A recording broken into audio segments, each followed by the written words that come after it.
Monique Pelletier, après avoir été avocat, ministre au Conseil constitutionnel et avocat à nouveau, je me suis dit qu'il était bien que j'essayais d'apporter quelque chose aux associations qui s'occupent du handicap.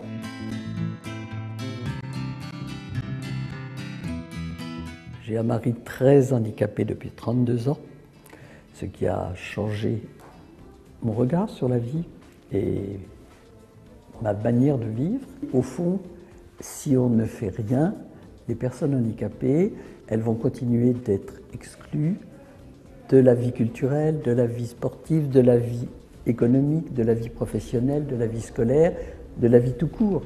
Un exemple, les médias. Vous avez une fois par an le Téléthon, vous avez parfois une émission qui traite d'un handicap, mais pourquoi n'invite-t-on jamais une personne handicapée qui est économiste, mais qui est aveugle, ou qui fait un autre métier, mais qui a un handicap? Pourquoi ne l'invite-t-on pas dans une émission politique, dans une émission culturelle? Les personnes handicapées peuvent apporter aux autres beaucoup. Notre objectif est très simple. Il s'agit d'essayer de changer le comportement, la manière d'être du public à l'égard des personnes handicapées.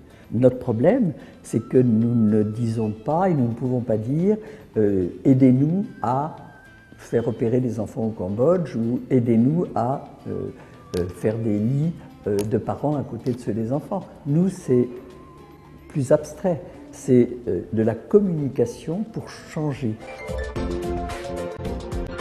La loi de 2005, elle est formidable. Elle a répondu aux attentes, elle a d'ailleurs été conçue tout à fait en liaison avec les associations et c'est pour les familles de handicapés, pour les personnes handicapées, un immense espoir.